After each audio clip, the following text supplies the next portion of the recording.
السلام علیکم ورحمۃ اللہ وبرکاتہ۔ میں ہوں آپ کو میزبان حافظ محمد دانش۔ محترم سامعین و ناظرین، آپ کے سوالات کے جوابات کے لیے ہمارے ساتھ موجود ہیں بٹلہ ہاؤس سے شاہ مسجد کے امام و خطیب مفتی احمد بن محمد ارشد خان صاحب۔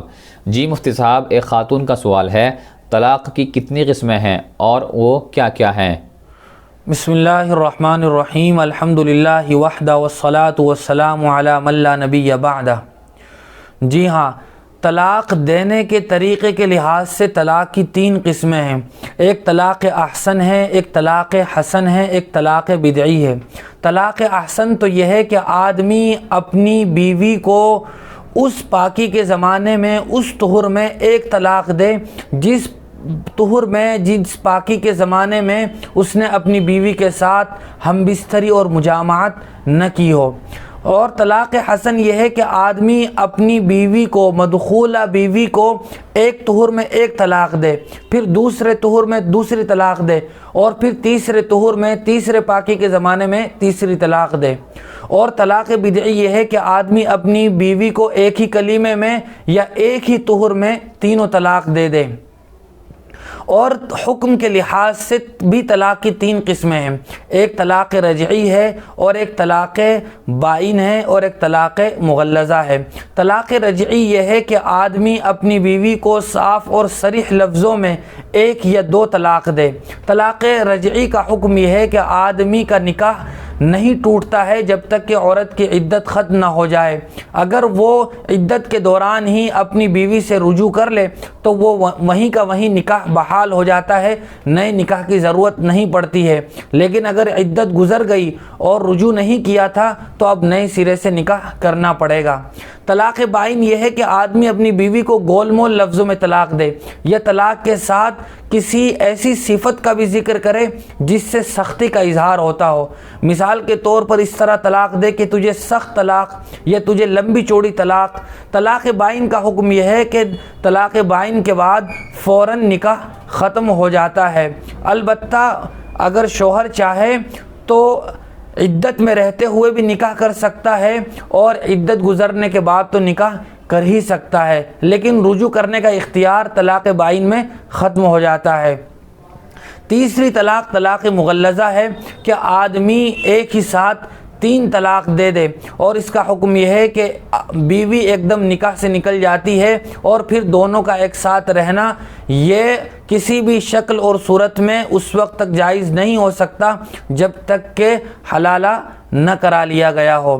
اور الفاظ کے لحاظ سے بھی طلاق کی دو قسمیں ہیں۔ ایک طلاق صریح ہے، ایک طلاق کنایہ ہے۔ طلاق صریح یہ ہے کہ صاف لفظوں میں طلاق دی جائے، اور کنایہ یہ ہے کہ گول مول اور اشاروں میں طلاق دی جائے۔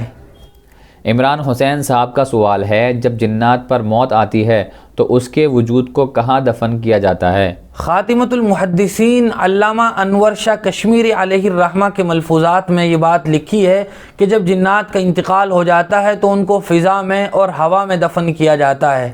سمیر خان صاحب کا سوال ہے، بدعت کسے کہتے ہیں اور اس کی کتنی قسمیں ہیں؟ بدعت کہتے ہیں دین میں ایسی نئی چیز کو ایجاد کرنا جس کا شریعت اور سنت سے اور صحابہ کے زمانے سے کوئی تعلق نہ ہو، اور دین میں شامل کر کے اسے ثواب سمجھ کر انجام دینا، یہ بدعت کہلاتا ہے۔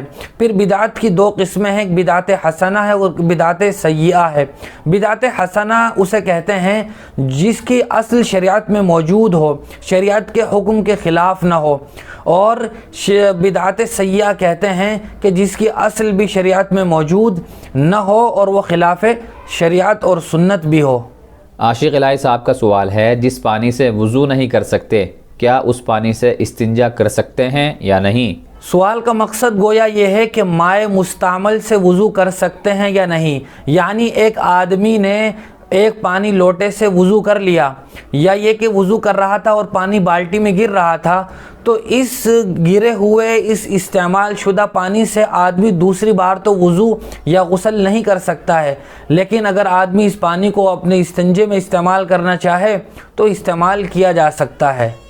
حافظ نعمان پوچھتے ہیں، تکبیرات انتقالیہ کب کہنا ہے، رکن میں جانے سے پہلے یا جانے کے بعد؟ تکبیرات انتقالیہ منتقل ہوتے ہوئے کہنا یہ مستحب ہے، نہ تو آدمی اس رکن میں منتقل ہونے سے پہلے تکبیر کہے، نہ ہی اس رکن میں جس رکن میں جا رہا ہے اس رکن میں جانے کے بعد تکبیر کہے۔ مثال کے طور پر کوئی آدمی رکوع سے سجدے میں جا رہا ہے تو جاتے جاتے تکبیر کہے، جب وہ سجدے میں پہنچ جائے تو اس کی تکبیر ختم ہو۔ یہ تکبیرات انتقالیہ کہنے کا طریقہ ہے۔ صادق ملک صاحب کمنٹ باکس میں معلوم کرتے ہیں سجدہ سہو کن چیزوں سے واجب ہوتا ہے؟ نماز میں ایک یا دو یا اس سے زیادہ واجبات کے چھوٹنے سے سجدہ سہو واجب ہوتا ہے، یا یہ کہ کسی واجب چیز کو اس کے متعینہ مقام سے ہٹا دینا تب سجدہ سہو واجب ہوتا ہے، یا یہ کہ کسی واجب چیز میں تغیر و تبدل کر دینا، جہری نماز میں سری قرات کر دینا ہے، سری نماز میں جہری قرات کر دینا، یا یہ کہ کسی فرض کو اپنے متعینہ مقام سے ہٹا دینا۔ ہر رکعت میں 2 سجدے فرض ہیں، ایک رکعت میں ایک ہی سجدہ کیا، پھر اگلی رکعت میں 2 کے ساتھ تیسرا سجدہ بھی ملا لیا تو فرض اپنی جگہ سے یہ بدل گیا، تغیر اور تبدل واقع ہو گیا، تو اس کی وجہ سے بھی سجدہ سہو واجب ہو جاتا ہے۔ اور اسی طرح ایک ہی واجب کو 2 مرتبہ ادا کر لینے سے بھی سجدہ سہو واجب ہو جاتا ہے۔ عرفان شیخ کامنٹ باکس سے معلوم کرتے ہیں اگر کسی نے بندوق کی نوک سر پر رکھ کر کہا کہ تو اپنی بیوی کو طلاق دے اور اس نے طلاق دے دی تو طلاق کا کیا حکم ہے؟ طلاق واقع ہو جائے گی یا نہیں؟ جی ہاں، جس طرح طلاق یہ مذاق میں بھی ہو جاتی ہے، اسی طرح اگر کوئی آدمی زبردستی کسی کو مجبور کرے کہ تو اپنی بیوی کو طلاق دے، چاہے وہ بندوق کی نوک کے ذریعے یا تلوار کے ذریعے یا کوئی اور طریقے سے مجبور کرے اور وہ آدمی اپنی بیوی کو طلاق دے تو طلاق واقع ہو جاتی ہے، اور جتنی طلاقیں دے گا اتنی ہی طلاقیں واقع ہو جاتی ہیں۔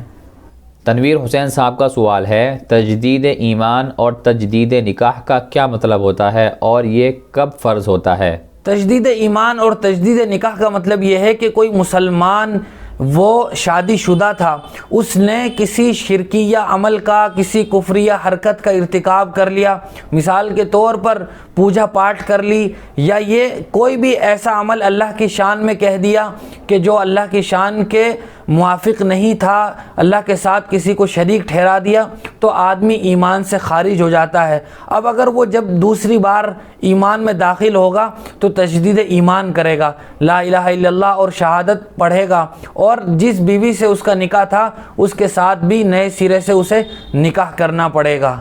بہت شکریہ مفتی صاحب آپ کا۔ اسی طرح کی مزید مسائل کی جانکاری کے لیے ہمارے دار ارقم یوٹیوب چینل کو سبسکرائب کریں، ویڈیو کی نوٹیفیکیشن کے لیے بیل آئیکن کو دبائیں، ویڈیو کو لائک کریں، صدقہ جاریہ کی نیت سے ویڈیو کو شیئر بھی کریں، اور اسی طرح اپنے سوال ہم تک پہنچاتے رہیں۔ جزاک اللہ۔